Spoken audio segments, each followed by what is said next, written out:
மூன்று முக்கிய பிரச்சனைகளுக்காக சோழ மண்டல நாம் தமிழர் கட்சி நடத்துகின்ற இந்த கண்டன ஆர்ப்பாட்டத்திலே பங்கேற்றிருக்கும் தமிழ் தேசிய தத்துவ பேராசான் ஐயா மணியரசன் அவர்கள், நாம் தமிழர் கட்சியின் பல்வேறு நிலை பொறுப்பாளர்கள் அனைவருக்கும் என்னுடைய வணக்கத்தை தெரிவித்துக் கொள்கிறேன். கண்டனத்தை பலரும் தெரிவித்து விட்டார்கள். நான் இந்த மூன்று பிரச்சனைகளுக்கும் ஒரு சில தீர்வுகளை மட்டும் சொல்லி என் உரையை முடிக்க விரும்புகின்றேன். ஒரு தேசிய கட்சியின் தலைவர் தம்பி ஆம்ஸ்ட்ராங் அவர்கள் பட்டப்பகலில் அவருடைய தெருவிலேயே கொலை செய்யப்பட்டார். இப்பொழுது தமிழக அரசு சொல்கிறது அவருக்கு முன்னதாகவே நாங்கள் எச்சரிக்கை செய்து விட்டோம் என்று. எச்சரிக்கை செய்தால் ஒவ்வொரு தனி மனிதனும் தன்னுடைய உயிரை பாதுகாக்க முடியுமா என்று சிந்தித்து பார்க்க வேண்டும்.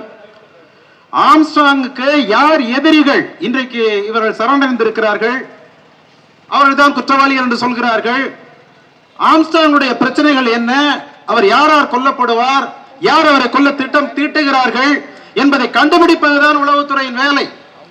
அப்படி அவர்கள் கண்டுபிடித்து இந்த 10-11 பேரையும் தொடர்ந்து கண்காணித்திருந்தால் நிச்சயமாக இந்த கொலையை தடுத்திருக்க முடியும். எனவே உளவுத்துறை இனிமேல் இந்த வேலையை செய்ய வேண்டும். ஆனால் அவர்கள் என்ன செய்கிறார்கள்? நம்மை போல் மக்களின் உரிமைக்கு போராடுபவர்களை சுற்றி சுற்றி வருகின்றார்கள். எனவே ஐயா ஸ்டாலின் அவர்களுக்கு நான் கோரிக்கை வைக்கிறேன், உளவுத்துறையை எங்களை பின்தொடர விடாதீர்கள், இந்த கொலையாளிகளை பின்தொடர விடுங்கள் என்று சொல்கிறேன். காவல்துறையில் உள்ள கருப்பாடுகளை களைய வேண்டும். அப்போதுதான் நல்ல சாராயம், கள்ளச்சாராயம், இந்த போதை பழக்கங்கள் அனைத்தையும் நாம் ஒழிக்க முடியும். ஒரு வயலிலே வளர்கின்ற களைகளை நீங்கள் பிடிக்க எறியுங்கள். நேர்மையான போலீஸ் அதிகாரிகள் இருக்கிறார்கள், அவர்களிடம் இந்த அதிகாரத்தை ஒப்படையுங்கள். நம்முடைய தலைமை ஒருங்கிணைப்பாளர் செந்தமிழன் சீமான் பல கூட்டங்களிலே பேசி இருக்கின்றார். காவல்துறையின் எண்ணிக்கை அதிகரிக்க வேண்டும். அவர்களுக்கு பணிச்சுமை அதிகமாக இருக்கின்றது. அவர்களுக்கு வாரம் ஒரு நாள் விடுமுறை கொடுக்க வேண்டும். எத்தனையோ நேர்மையான காவல்துறை அதிகாரிகள் மணல் கொள்ளையை தடுக்க சென்றால் அவர்கள் கொல்லப்படுகின்றார்கள். அவர்களுக்கு பாதுகாப்பு அளிக்க வேண்டும். அப்படி அந்த மோதலிலே அவர்கள் உயிரிழந்தால் அவருடைய குடும்பத்தை தமிழ்நாடு அரசு தத்தெடுக்க வேண்டும். இப்படியெல்லாம் சீர்திருத்தங்கள் செய்தால்தான் இந்த கொலைகளையும் போதை பழக்கங்களையும் நாம் தடுத்து நிறுத்த முடியும். கள்ளச்சாராயத்தால் 100 பேர் இருந்தார்கள், அதை நாம் பேசுகின்றோம். ஆனால் அரசு விற்கின்ற சாராயத்தால் லட்சக்கணக்கானவர்கள் சாகின்றார்கள். ஒரு சமீபத்திய புள்ளி விவரம் சொல்கிறது, தமிழ்நாட்டிலே 35 லட்சம் விதவைகள் இருக்கின்றார்கள். அதிலே 38 விழுக்காடு சாராயம் குடித்ததால் அந்த கணவன்மார்கள் இறந்து போயிருக்கின்றார்கள். அப்படியானால் இந்த கிட்டத்தட்ட 15 லட்சம் விதவைகள் அவர்கள் தாலி அறுப்பதற்கு இந்த அரசு விற்கும் சாராயம் தான் காரணம். இந்த மதுக்கடைகளை மூடியவர்கள் முன் வருவார்களா? தேர்தலுக்கு முன் என்ன வாக்குறுதி கொடுத்தார்கள்? நாங்கள் மதுக்கடைகளை குறைப்போம் என்று. அந்த வாக்குறுதியை அவர்கள் நிறைவேற்றவில்லை. அடுத்து மின் கட்டண உயர்வு. மின் கட்டண உயர்வின் மூல காரணத்தை நாம் அறிய வேண்டும்.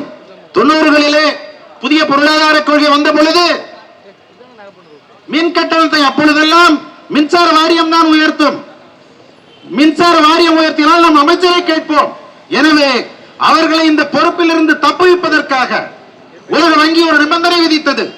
இனிமேல் மின் உற்பத்தியை தனியார் தான் செய்ய வேண்டும். விலையை நிர்ணயிப்பது, தனியார் மின் உற்பத்தி ஆலைகளுக்கு அனுமதி அளிப்பது, அவர்களுக்கும் அரசுக்கும் இடையிலே ஒப்பந்தங்களை போடுவது, இவற்றையெல்லாம் மின்சார ஒழுங்குமுறை ஆணையம் என்று ஒன்று அமைய என்று சொன்னார்கள்.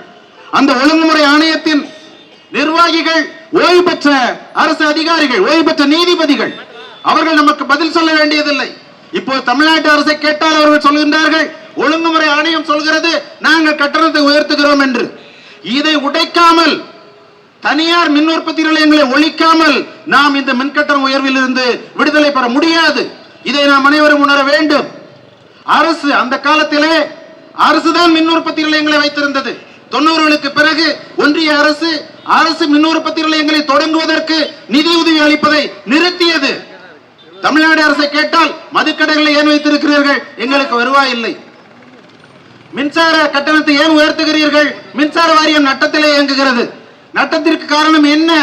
2021-22 18,000 கோடி கடன் என்று சொன்னார்கள். அந்த கடனை அடைப்பதற்கு 5.43% மின்கட்டணத்தை உயர்த்தினார்கள். இப்ப மறுபடியும் என்ன சொல்றாங்க? 28,000 கோடி கடன். அந்த 18,000த்துல 14,000 கோடி ஒரு ஆண்டிலே வசூலாக இருக்கிறது மின்கட்ட உயர்வின் மூலம். அப்ப மீதி 3,500 கோடி தானே இருக்கணும். ஏன் மறுபடியும் 26,000 கோடி? ஆண்டுதோறும் இந்த தனியார் மின் உற்பத்தியாளர்களுக்கு இந்த பணம் சென்று சேர்கின்றது. அவர்களோடு அரசு உற்பத்தி செய்வதற்கு ஒரு யூனிட்டுக்கு 3 ரூபாய் தான். ஆனா தனியாரிடம் 4 ரூபாயிலிருந்து 14 ரூபாய் வரை இவர்கள் ஒப்பந்தம் போடுகின்றார்கள். இதை செய்வது அந்த ஒழுங்குமுறை ஆணையம். இதை அமைச்சர் கூட கேட்க முடியாது. இப்படி நாம் கொடுக்கின்ற இந்த மின்கட்டண உயர்வு பணம் முழுவதும் தனியாருக்கு செல்கிறது. இதை ஒழிக்க வேண்டுமானால் அரசை மின் உற்பத்தி நிலையங்களை தொடங்க வேண்டும். அரசை 4.5 லட்சம் கோடி கடல்ல இருக்கு.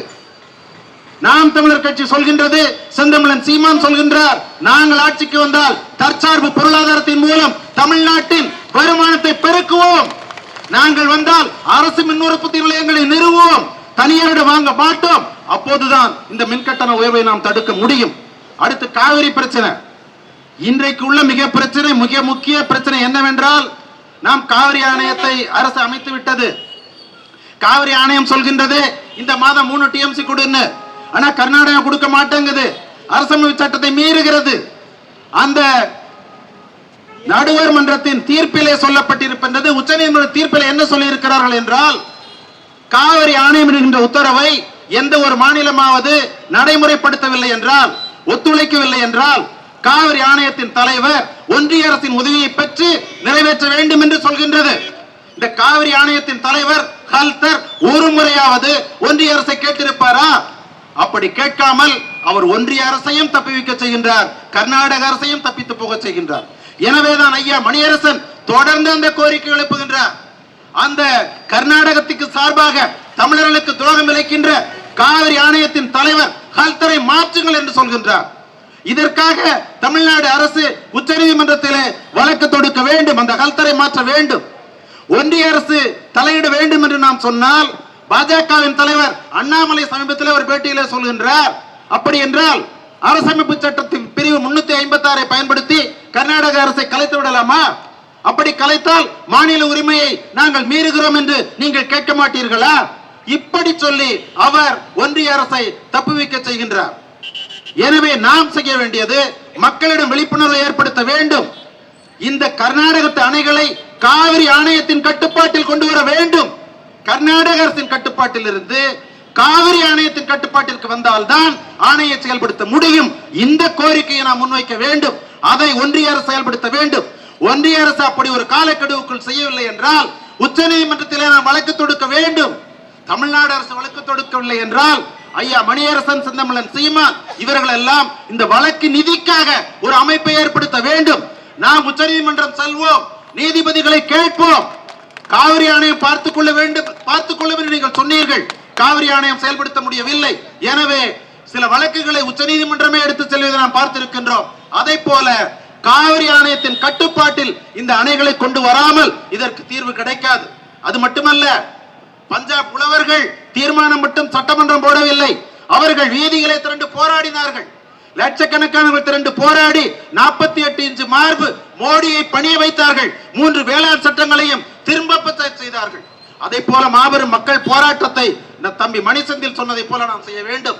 கர்நாடகத்திலே காங்கிரஸ், பாஜக யாராக இருந்தாலும் அவர்கள் அந்த மக்களுக்கு விசுவாசமாக இருக்கின்றார்கள், மக்களுக்கு உண்மையாக இருக்கின்றார்கள். அங்கே காங்கிரஸ் ஆட்சி இருந்தவரை கர்நாடக காங்கிரஸ்காரன் டெல்லிக்கு போவான், மன்மோகன் சிங்கோடு பேசுவான், அவர்களுக்கு சார்பாக உத்தரவை போடுவான். அதே போல 2016 காவிரி ஆணையம் அமைக்க வேண்டும் என்று உச்சநீதிமன்றம் 4 நாட்களுக்குள் அமைக்க வேண்டும் என்று ஆணையிட்ட பொழுது அந்த அட்டர்னி ஜெனரல் நாங்கள் நிச்சயம் அமைத்து விடுகிறோம் என்று சொன்னார். ஆனால் சதானந்த கவுடா என்கிற கர்நாடகத்தின் அரசியல்வாதி டெல்லிக்கு சென்று மோடியை திருப்திப்படுத்தி அடுத்த 4 நாட்களில் இந்த அட்டர்னி ஜெனரல் சொல்கிறார், இந்த அதிகாரமே உச்சநீதிமன்றத்துக்கு கிடையாது என்று சொல்லிவிட்டார். அந்த அரசியல்வாதிகள் அவர்களுக்கு உண்மையாக இருக்கின்றார்கள். ஆனால் இந்த திராவிட மாடல் திமுக இருந்தாலும் சரி, அதிமுக இருந்தாலும் சரி, நமக்கு விசுவாசமாக இல்லை. இவர்கள் கூட்டணியிலே 15 ஆண்டுகள் அங்க வகித்தார்களே, நீர்ப்பாசனத்துறை வாங்கி இருக்கலாமே, இவர்கள் எந்த துறையை வாங்கினார்கள்? 2G அலைக்கற்றை, நெடுஞ்சாலை, கப்பல் போக்குவரத்து, இதிலெல்லாம் கொள்ளையடிக்கலாமோ அந்த அமைச்சரவைகளை இவர்கள் வாங்கினார்கள். தமிழ்நாட்டு உரிமைகளை மீட்பதற்காக இவர்கள் நிபந்தனை வைத்திருக்கலாமே. நீங்கள் காவிரியிலே எங்களுக்கு சாதகமாக செயல்படவில்லை என்றால் நாங்கள் இந்த அமைச்சரிலிருந்து வெளியேறுவோம் என்று ஒரு முறையாக சொல்லி இருக்கின்றார்களா? சந்திரபாபு நாயுடு செய்தார். அவர்களுடைய அணையை கட்டுவதற்கு அனுமதி கொடுக்காத பொழுது, நிதி ஒதுக்காத பொழுது, நிதி ஒதுக்கவில்லை என்றால் நாங்கள் அரசியலிருந்து வாபஸ் பெறுவோம் என்று நிபந்தனை வைத்து தேவகவுடாவிலிருந்து அவர் நிதியுதவியை பெற்றார். ஆனால் இவர்கள் செய்ய மாட்டார்கள். இவர்கள் குடும்பத்திற்கு சொத்து சேர்ப்பதற்காகத்தான் இந்த ரெண்டு கட்சி நடத்தி கொண்டிருக்கின்றார்கள். எனவே நாம் மக்களிடம் இந்த விழிப்புணர்வை ஏற்படுத்த வேண்டும். மக்கள் திரண்டு போராட வேண்டும். மக்கள் கொடுக்கும் அழுத்தத்திற்கு பயந்து தம்பி மணிசெந்தில் சொன்னதை போல, ஜல்லிக்கட்டு போராட்டத்தை போல, பஞ்சாப் உழவர்களை போல நாம் திரட்டி போராடாமல் இதற்கு தீர்வு கிடைக்காது. ஏனென்றால் சட்டமன்றமும் பாராளுமன்றமும் நமக்கு துரோகம் அளிக்கின்றது. நமக்கு இருப்பது நீதிமன்றமும் மக்கள் மன்றமும் தான். நாம் சொன்னதை போல நீதிமன்றத்தில் வழக்கு தொடுப்போம், மக்கள் மன்றத்திலே பேசுவோம், மக்களை திரட்டி போராடுவோம், விழிப்புணர்வு ஊட்டுவோம். அது காங்கிரஸ், பாஜக, தேசிய கட்சியாக இருந்தாலும் சரி, திமுக, அதிமுக இருந்தாலும் சரி, மக்களுக்கு துரோகம் அளிக்கின்ற கட்சிகள். நாம் தமிழர் கட்சி மட்டும்தான் இந்த மக்களுக்கு உண்மையாக உழைக்கும். நாங்கள் குறைகளை மட்டும் சொல்லவில்லை, மாற்று திட்டங்களை வைத்திருக்கின்றோம். தற்சார்பு பொருளாதாரத்தின் மூலம் இந்த தமிழ்நாட்டின் வருவாயை உயர்த்துவோம். மத்திய அரசின் உதவி இல்லாமல் எப்படி கர்நாடகம் 5 அணைகளை கட்டியதோ அதே போல செந்தமிழன் சீமான் சொல்வதை போல நாங்கள் 4000 ஏக்கரில் விமான நிலையம் கட்ட மாட்டோம். 4000 ஏக்கரில் ஏரி அமைப்போம், மழை தண்ணீரை தேக்குவோம், அதிலிருந்து தண்ணீரை கொண்டு போய் காவிரி ஆற்றிலை விட்டு இந்த நீர் பஞ்சத்தை நாங்கள் போக்குவோம் என்று சொல்கின்றாரே, அப்படி மாற்று திட்டங்களை நாங்கள் வைத்திருக்கின்றோம். எனவே தமிழ்நாடு அரசை கண்டிக்கின்றோம். இல்லை என்றால் மக்கள் உங்களுக்கு பாடம் புகட்டுவார்கள். 2026 தேர்தலிலே நாம் தமிழர் கட்சி ஆட்சியை கைப்பற்றும். இந்த அனைத்து பிரச்சனைகளுக்கும் தீர்வு கிடைக்கும் என்று கூறி வாய்ப்புக்கு நன்றி கூறி என்னை உரை முடிக்கிறேன். தமிழ்தாய் வாழ்க, தலைவர் பிரபாகரன் வாழ்க, நாம் தமிழர்.